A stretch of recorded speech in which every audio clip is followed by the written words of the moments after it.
За миний сэдэв болохоор хүний эрхийг хамгаалагч нь хамгаалах нь буюу энэ доторх нөгөө дэд дагуулах болох хуульчийн сэтгцэн эрүүл мэндийн талаар байгаа.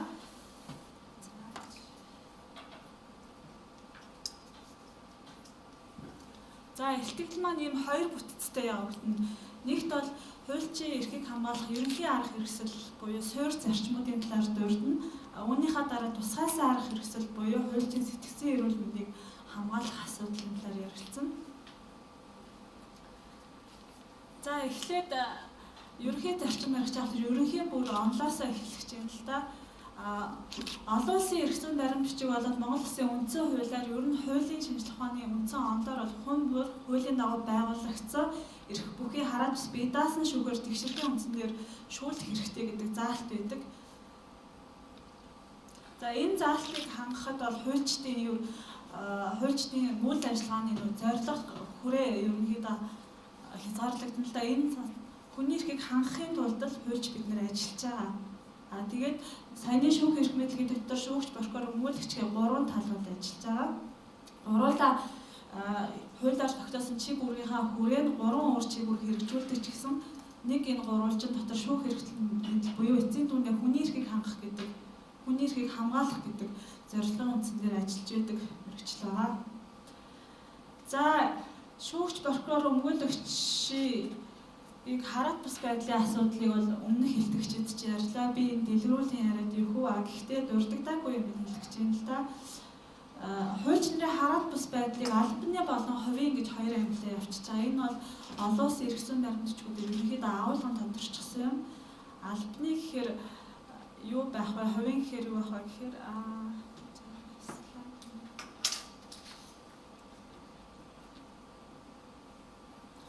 бүтэн харагдахгүй юм. Албаны хараат бус байдал гэдэг нь чиг үүргээ хэрэгжүүлэхэд нь төрөөс нь хууль эрх зүйн тогтолцоогоор хангаж өгч байгаа байдлууд хараат бус байна, бие даасан байна. Энийг нь хангахын тулд төрөөс энэ хууль эрх зүйгээр тогтоож байгаа байдлуудыг хэлнэ. Хувийн гэдэг нь чиг үүргээ хэрэгжүүлэхдээ хуульч өөрөө альва нөлөөлөлд үл автан зөвхөн нотлох баримт болон хууль дүнслэн шийдвэр гаргаж үйл ажиллагаа явуулж байгаа алгалтуудыг хэлдэг. Тэгээд хуульч өөрөө энэ хараат бус байдлаа өөрөө ханган, төр ханган энэ хоёрын огтлцол дээр хуульчийн хараат бус байдлын асуудал яригдана. Бие даасан байдал. Би яагаад хуульчийн хараат бус бие даасан байдлыг ярьсан бэ гэхээр энэ илтгэлийн хүрээнд хуульчийн эрхийг хамгаалах, илтгэлийн хүрээнд хуульчийн эрхийг хамгаалах гэдэг чинь яг юу юм бэ? Хуульчийн эрх гэдэг чинь яг юу юм бэ гэдгийг онлын хувьд тодорхойлохын тулд судалсан. Хуульчийн эрх гэдэг нь ерөнхийдөө миний уншсан хүрээнд мэргэжлийн үүргээ гүйцэтгэхдээ хэний ч албалах шахалт амтгүйгээр хараат бус бие даасан байх тухай ойлголт. Эрх нь өөрөөр хэлэх юм бол хараат бус бие даасан байх чинь мэргэжлийн хувьдаа гүйцэтгэх үүрэг мөртлөө өөрийнх нь хувьд бас эрх байж байдаг. Хараат бус бие даасан ажил эрхтэй учраас төрөөс болон бусад зүйлүүдээс энэ эрхийг хэрэгжүүлэхэд хангалттай боломжуудыг хангахыг шаардж байдаг. Энэ бол өөрөө үүрэгтүүдийг эрх байгаа. Тэгэхээр хуульчийн эрхийг хамгаалах гэхээр эндээс тодорно хараат бус бие даасан байдлаа хангах, хадгалагт нь туслах, дэмжих нөхцөл бололцоогоор хангах, тэгээд зөрчигдсөн тохиолдолд хамгаалах тухай ойлголт байгаа. За эндээс яг харах юм бол нийт хуульчийн хараат бус бие даасан байдлыг нь хангахад чиглэгдэж байгаа зүйлсийг хэлж байгаа нь бол хуульчийн эрхийг хамгааллын асуудал зөвхөн хуульчийн эрх, хууль ёсны ашиг сонирхлыг хамгаалах хорооны ажил бас биш болж таарах нь. Шүүгчдийн хараат бус байдлыг хангахад манай шүүхийн хороо болон хуульчийн эрх, хууль ёсны ашиг сонирхлыг хамгаалах хороо хамтарч ажиллах нь. Прокурорын бол прокурор гэдэг тусдаа яваад зөвхөн энэ хорооны ажил гэж бас явцруулж болохгүй гэдэг нь харагдаж байна.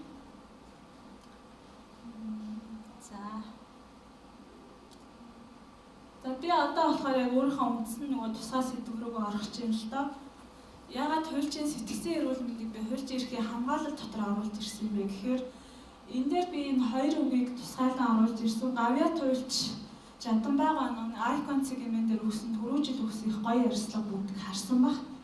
Түүхэн ажлынхаа замлын талаар дурдсан тэрнийхээ дунд ингэж ярьсан байгаа. Миний хинэж байсан хэргийг зарим нь нэлээд зовлонтой байсан учраас элдв дарамтад орох сэтгэл санаа оймрох үе байсан нуугаад юу хөвдөө гэдэг утгатай яриад. Тэгээ энэ ярьслаг уншсан хүмүүс санаж байгаа нөгөө ажлын их ачаалал, хувийн амьдрал хоёрынхаа балансыг бариугаас болж алдсан юм миний амьдрал би гэдгээ Жаданбайгаа бас дурдсан байдаг. Энэ доотлол нь болохоор Шотландын хуульчдын нийгэмлэгийн өмнөх ерөнхийлөгч одоо бол нэг өөрхөн ба өмнөх ерөнхийлөгч нэг ийм ярьслаа өгсөн байсан. Энэ 8 сард өгсөн ярьслаа 5 өмгөөлөгч дутмын нэг нь амьдралдаа ядаж нэг удаа мэрэгчлээс шалтгаалсан сэтгцийн асуудалд орж байдгийг бид бол мэднэ гэдэг. Энийг бол нуугаад шаардлагагүй гэсэн ярьслаа өгсөн байсан. За яагаад сэтгцийн асуудал яригадаад байна гэхээр нөгөө хуульч бидний мэрэгжлийн онцлог нь бол өдөр тутамдаа дахин бусдын зовлон унших, бусдын зовлон сонсох, бусдын зовлон шийдэх тийм л ажил хийдэг. Ерөөсөө тэгэнгүүт дандаа бусдын зовлон сонсоод байгаа хүний сэтгэл зүй өөрийнх нь байдал ер нь хэр төвшөнд байх юм бэ гэхээр за энэ болохоор хуульчийн мэрэгжлийн үйл ажиллагаанд баримтах дүрм гэдэг манай барьж байгаа дүрмийн 1-4 дээр дөрвөөс нь хэдэн заалт авчихсан. Хуульч нь болохоор хүний эрхэм чанарыг хүндлэх, ялгуурлан гадуурхгүй байх, зарчимж байх, бодиттой ухаалаг хандах, мэрэгжлийн үйл ажиллагаанд чин сэтгэлээсээ хандах бөгөөд байнгын өвчин чармаал гаргаж шуурхай зохион байгуулалттай ажиллана гэдэг заалт байгаа. За энийг яаж хянах мэдэх нь бол тусдаа асуудал. Гэхдээ ер нь ийм чадварыг хүн өөрөө барихад, байнгын ийм чадварыг барихад тухайн хуульчаас хүнээс ямархуу сэтгэл зүйн суур нөхцөл хэрэгтэй вэ? Тэгээ энийгээд хэрвээ нөхцлүүдээс болоод алдах юм бол шууд энэ чинь өөрөө мэрэгжлийн дүрмээр зохицуулсан байна шүү дээ. Энийг зөрчих юм бол өөрөө хариуцлага хүлээгээ явах нь дахиад энийг зөрчих юм бол нөгөө хараат бас бие даасан ажиллаж чадахгүй байдал үүснэ. Тэнгүүд за тэгээ сэтгцэн гэдэг хаар нөгөө бүр нэг хүн төвшний өвчтөй хүмүүсийн хуульчны талаар яриад байгаа юм шиг ойлгож магадгүй гээд ийм тодорхойлт аваад ирлээ. Энэ бол Монгол Улсын сэтгцийн эрүүл мэндийн тухай хууль байгаа. 15 он шинжилсэн найруулгаар батлагдсан. Энэ тодорхойлтыг авсан шалтгаан нь гадагшаа би зохицуул энэний тодорхойлтыг харахад манайх бол нэг зөрүүгүй дөхүү ахаар нь шууд Монгол Улсынхаа зохицуултыг авсан. Сэтгцийн эрүүл мэнд гэдэг нь хүн сэтгцийн эмгэггүй байхын зэрэгцээ нийгэм болон хүрээлэн байгаатай орчинд дасан зохицож хэвээ амьдрах тэгээд ажиллах суралцах нийгэм зохих байр суурь эзлэх хувь нэмрээ оруулах чадварс байдлыг хэлнэ гэдэг. Тулгымцсан асуудал гэхээр нийгэм сэтгэл зүйн шалтгааны улмаас хүний сэтгэхүй сэтгэл хөдлөл зан үйлдвэр хямрсан байдал. Иймийг ойлгодог. Тэгэхээр ер нь энэ хууль дахиад албаны сэтгэл зүй гэж зүйл байгаа. Тэрэн дээр албан үргээсээ болсон нөө сэтгэл зүй асуудлуудыг бас шийдэх тухай. За энэ болохоор нэг судалгаа Америк, Австрали улсууд хийгдсэн судалгаа байгаа. Нэлээд олон респондент нөгөө нэг нэлээд олон хүмүүсээс авсан, хуульчдаас авсан судалгаа. Тэгээд хуульч нарын дунд ийм зүйл их нийтлэг байна гэдэг. Тамхи согтууруулах хундаа мөрөдө тоглоом донтох үзэгдэл нэлээд өндөр. Тэгээд нойргууддаг, сэтгэл утарч байсан. Тэгээд гэр бүл салалт маш өндөр. Гэр бүлийн хүчирхийлэлд өртөх явдал их, эсвэл нэг хүчирхийлэгч байх явдал их. Тэгээд эрүүл мэндийн хувьд дархин цус арга зүрхний шигдээс болох бамбаа булчирхай өвдөх хэлбэрний хавдар тусах үзүүлэлт маш өндөр байдаг. Яагаад тэгэхээр нөгөө цус арга шигдээс бамбаа булчирхай хэлбэрний хавдар гэдэг олон өвчнүүд хөвчлэн сэтгэл зүйн шалтгаанаас болж анханасаа үүддэг гэж үздэг. Тэгээд бүр хүн хорцсон хэлбэр амиа орлох үзэгдэл баштай амжирсан. Ингээд энэ бол яг Америк, Австрали, Шотланд, Канада улсуудын хувьд аюул бүр 15 оноос нэлээд хүчтэй яригдж байгаа аюул чухал сэдв болчихсон. За би бүр тоо баримт хэлэх чинь л да 15 онд Америкийн нэгдсэн улсын Барын холбооноос хийсэн юм судалгаа 12,000 гаруй хуульчдын дунд судалгаа явуулсан. За энэ дээр нөгөө мэрэгч шүүгч болохоор өмгөөлөгч болон насны онцлог бүх төлөөлөлөө хангасан судалгаа. Тэгээд нийт хуульчдын 20.6% согтууруулах хундаас хамааралтай. Тэгээд тал 50% шахуу тамхичин. Тэгээд нөгөө марихуан антер гэж орны онцлог нь хэрэгэлдэг. Тэгээд 61% нь ерөнхийдөө байнга зомил мэдрээд байдаг. Ажлаа хийлүү яалаа, чадахгүй бол яалаа гэдэг ч юм уу.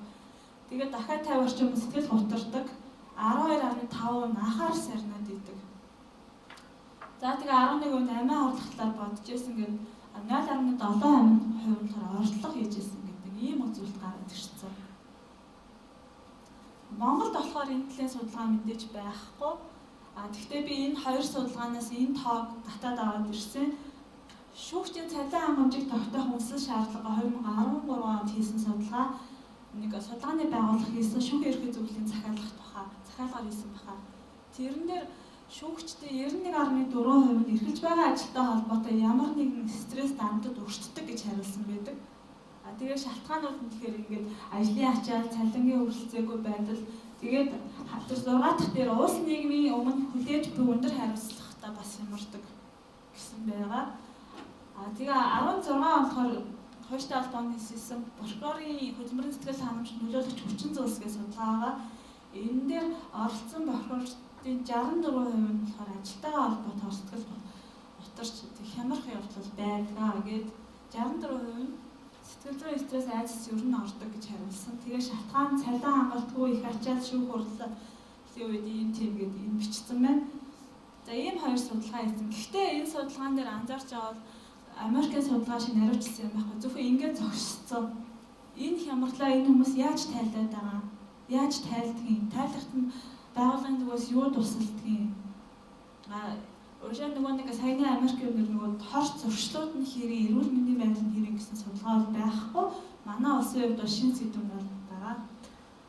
Тэгээ одоо яах юм бэ гэд асуудал ийм байгаа бол яах вэ гэвэл энэ дээр нөгөө Канада, Шотланд, Америк, Австрали гэдэг дөрвөн улсыг голч цааш Азийн орнуудаас Япон, Солонгосыг харахыг оролцсон боловч нөгөө Азийн орны үед энэ хаалттай сэдв хэвээр байгаа. Нөгөө өндөр хуульч дүүрээ сэтгэл зүйн хямралд өртөж байгаа олон нийт мэддэхгүй л гэж үздэг юм шиг байна. За Канада улсын Барын холбооноос болохоор сэтгэл судлалын мэргэжлийн байгууллагатай хамтраад 4-өөс 6 цагийн онлайн сургалт хийх юм байна. Хуульч нар заавал хамрагдах ёстой. Тэднэр ийм 4 чадварыг олох ёстой гэдэг. Өөрийнхөө сэтгэл зүйн байдлаа тодорхойлох, тэгээ сүрэг мэдрэмжүүдээ таних, тийм эхлээ таних, дараа нь тэрийгэ даамжрахаас сэргийлэх, дараа нь эмчлүүлэх газраа санаа зовлогоо очих дадалтай болох, тэгээд хүнтэй хуваалцах гэдэг дадал суулгах хэрэгтэй. За Америкийн Барын холбооны зүгээс бол жил бүр хуулийн сургуулийн оюутнуудтай юм өдөртлөг явуулдаг. Яагаад оюутнууд гэхээр Америкийн судалгаа болохоор оюутнууд нь их стресс ордог. Тэгээ залуу хуульч нар их ордог гэх.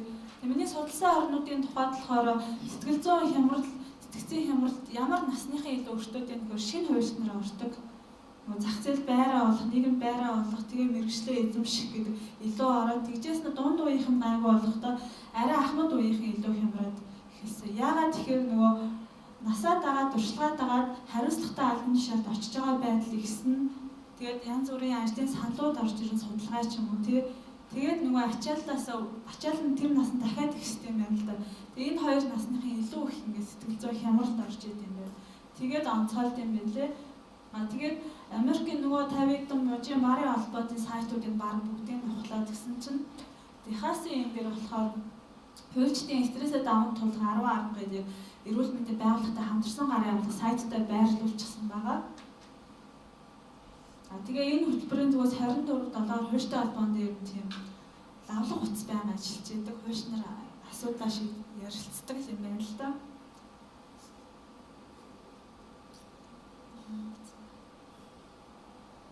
За тэгээ Каролин мужид нь болохоор хуульчтай туслах гэх нөгөө тийм хөтөлбөр хэрэгждэг. Энэ нь болохоор арай ахмад туршлагатай хуульчид, залуу хуульчтай ийм асуудлыг зөвлөх байдлаар ажилладаг. Тэгснээр нэг мужийн ямар мужийг санахгүй нэг мужийн сайтн дээр бүр энэ гарын авлагын нээж харсан чинь за санал нь гэхээр юм байна. Хуульч нь бол анханасаа шудраг байх хөвгтлөө робот бол биш, угаасаа хүн гэдэг байгаа. Хүн учраас иймэрхүү асуудалд өртөнө. Тэгээ хуульчтай холбоо болон түүний энэ хуульч эрхийг хамгаалах хорооны зүгээс сэтгэл зүйн мэргэжлийн холбоо байгууллагуудтай хамтран ажиллах ажлууд байж болох юм. Тэгээд хууль зүйн сургуулийн хичээлийн хөтөлбөрт мэргэжлийн удирдлага хичээл дотор нэг тусгаж болох юм. Хууль зүйн сургуульд байгаа сэтгэл судлалын хичээл бол нөгөө харилцагчтайгаа гэмт хэрэгтэн үйлчлүүлэгч хохирогчтойгоо хэрхэн харилцах тухай тэдний сэтгэл санааг судлах тухай байдаг. Эсвэл өөрөө нөгөө мэргэжлийн ачаалтаас үүсэн сэтгэл зүйн асуудлаа шийдэх тухай агуулга бол байдгүй. Тийм учраас оруулж болох юм. Үргэлжлсэн сургалтын нөгөө хөтөлбөрт оруулах саналтай байгаа. Манай дээр байгаа нөгөө нэг багц цагийн хөтөлбөрт байгаа ийм агуулгатай хичээлүүд нь тухайн хүнийг нэг өөдрөг байх тухай, эрэг хандлагатай байх тухай гэдэг ихний төвшөнд, энгийн төвшөнд яриад дуусчдаг. Энийг бол яг мэргэжлийн хүмүүсээр оруулах байж болох юм. Тэгээд бас нэг ийм санал байж байгаа. Энэ болохоор тодорхой давтамжтайгаар тухайлбал жилдээ 4 удаа сэтгэл зүйчтэй уулзах зөвлөгөө авах. Тэгээ энэ нь болохоор нийлбэр дүнгээр нэг гэрэгдээд ханддаг байх байж болно. Тэгээд түрүүн хэлсэн нөгөө суурь судалгаанууд манайд алгаа ямар ч гэсэн стресстэй байгааг нь мэдсэн байна. За суурь судалгаанууд их тэгээд наривчлсан асуудлууд байх гэдэг. Энэ дээр сонирхолтой болов гэдэг нэг юм тавьчлаа. Үндсэн ихтгэлтэй бол хамаагүй хин нэг хуульчдын сэтгэл зүйн байдлыг тодорхойлох юм асуултууд байсныг би орчуулаад тавьсан. Тэгээд энэ суужаа хуульчд нар нэг төвшөөд үзчихэд гингүүн болов гэдээ яасан. Тэг яг энэ асуултууд байгаа. Өөрөөсөө дотроо асуух нь шүү дээ. Ойр дотны хүмүүс олон та өөрөө нэг өөрийнхөө зан ашиг өөрчлөгдөд байгааг анзаарч байсан уу, хэлж байсан уу? Тэгээд баян ачаалтай хариуцлагатай ажиллахад хүндрэлтэй байна уу гэд анхаарал төвлөрөл муудж гин үү, мартан санах нь ихсэж байна уу гэд сэтгэл хөдлөлөө барихад хэцүү болж гин үү? Нөгөөд нь уулзалт тастах, хойшлуулах, утасны дуудлага авахгүй байх чинь ихсэж гин үү гэд тэгээд унтахад их зуршил өөрчлөгдөж гин үү гэд энэ асуултууд ингээд 10-аад асуулт байна. За ингээд төсвөл сэтгцэн эрүүл мэндийн асуудал зөвхөн тухайн хуульчийн нэг хувийн өөрөө нуугаад өнгөрөх асуудал ерөөсөө биш. Яагаад тэгэхээр энээс олж жишээлбэл хуульчдын дундаж наслт багасч байна. Энэ нь бол улс их орны хувьд урьдчилан хуульчаа эрт алдж байгаа эрсдлүүд байна. Тэгээ гэр бүл сaalт хуульч нарын дунд нэлээд өндөр байдаг гэдэг тооцоолт байдаг. Энэ нь болохоор нийгмийн асуудал байдаг. Тэгээд дахиад яг мэргэжлийн нэрмжтэй холбоотой стрессээс үүдэлтэй ёс зүйн зан харилцаа, ажлын бүтээнд муудах зэрэг тэр чигтээ хуульчийн мэргэжлийн нэрмжийг унгаж яадаг асуудал болж учраас заавал энэ талаар судлах хэрэгтэй. Үүнд нь болохоор хуульчтай холбоо манлайлах ёстой юм болов уу гэж харсан. За баярлалаа.